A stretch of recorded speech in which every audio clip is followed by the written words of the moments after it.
look, like I said, he beats Cali and then I'm so close, I'm going to go for undisputed. So that's another year of us waiting. Vergil's 24-0 with 22 knockouts. And is he the most avoided guy in boxing, Robert? Does nobody want to fight Vergil? Check your socials because there's big news in the sports world. No, it's not a blockbuster trade or a big name. Look, we can also say, watch out, he doesn't fall. I already talked to Mauricio, and I'm sure Gomez has talked to Ray Murray has talked to Mauricio, Sulaiman, and he says, yeah, I'll mandate the fight. But after Fundora's next title fight, because he already has a... Who's Fundora fighting? He's fighting a mandatory. Okay. So he has to do that one. So we could mandate the fight so he could be next. And Mauricio will do it. But if by the next time he fights, sometime in April, May, or something, he says, well, guess what? Boots has 3 belts already. Let's go for undisputed. Our unification is bigger than the mandatory, so the WBC and they'll favor the unification over a mandatory. So then that puts us another 6 months. To wait another 6 months. So if that's the way it's going to be, if we don't get Boots by November, then we're moving on. Well, isn't Vergil the WBC interim? So shouldn't he fight the main guy next? Yes. Okay. But you're saying, if we say, because I talked to Mauricio and said, Robert, whenever you guys are ready, I'll mandate that fight. But it has to be after Fundora's next fight, because he already has a fight. And then he can fight Boots, so even though Mauricio mandates that fight, if Fundora says, hey, Mauricio, well, I want to become undisputed, I want to unify, that has more power than the mandatory. So then we would have to wait again until we get the winner, and that's a year from now. You can't do that. Wow, wow, wow, ladies and gentlemen. So, it's pretty much official. Robert Garcia just said that he spoke with the WBC president, MAURICIO, SULAIMAN, and asked for their fight to be mandated, as they've been the interim champions for 2 years now.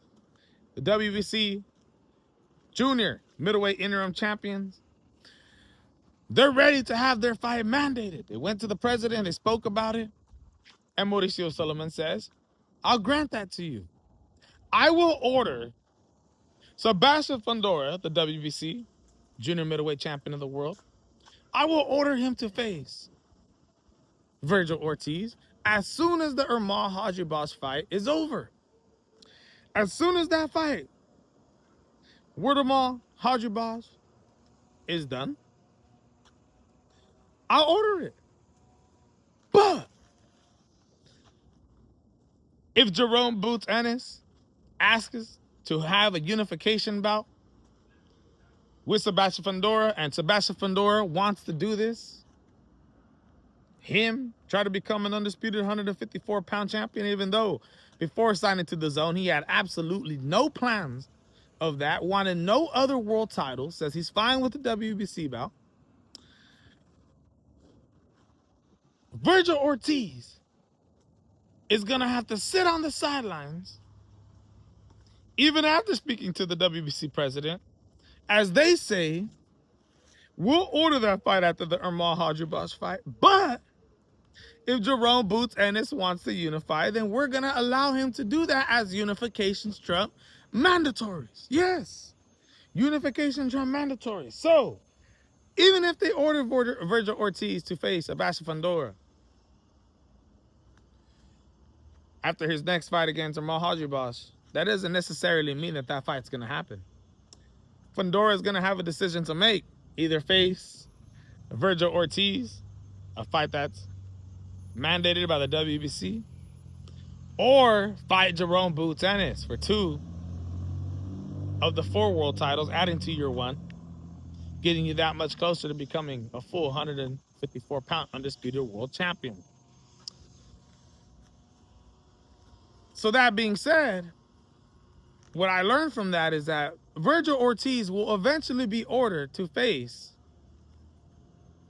Jaron Boots Ennis or Sebastian Fundora, being that if he's ordered to face Sebastian Fundora, Fundora goes into the fight Jaron Boots Ennis, the WBC will have to order their champion, the winner out of that unification bout, to automatically fight against Vergil Ortiz.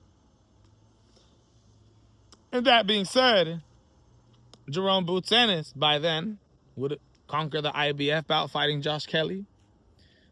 But could you imagine if he doesn't fight Josh Kelly? Let's just say something happens. Eddie Hearn blocks it out. It just doesn't happen for some reason.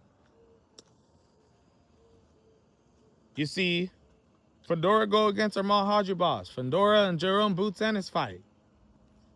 Jerome Boots Ennis beats Fundora for 3 of the 4 world titles. Unifications trump mandatories, right? What if Jerome Boots Ennis then goes and try to unify with IBF champion Josh Kelly? I'm just saying, bro. He says he's going to fight Josh Kelly this year before the year ends. Then it's Fundora. Then it's Vergil Ortiz. But who knows if it's actually going to play out like that, ladies and gentlemen. At the end of the day, the WBC president has given the green light to Jerome Boots Ennis, the clear pathway for the 154-pound undisputed titles. So he has the right legally to go forward with that process and continue to box Vergil Ortiz out until that fight is eventually ordered. If both fighters don't have plans on moving to 160 pounds someday. But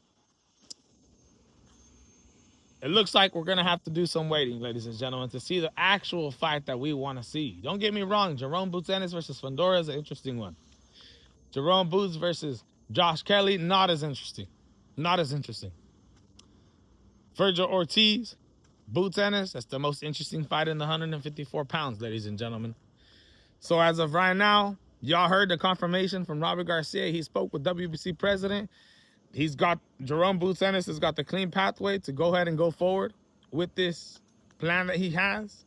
Let's see how it ends up turning out, ladies and gentlemen. Vergil Ortiz forced to sit out. At least he's going to fight, but he's going to have to defend his interim title, which is bullcrap. He's going to be interim champion for the 3rd year in a row before he even fights against Jerome. My goodness, ladies and gentlemen. Let me know what you guys think, though. I'm out.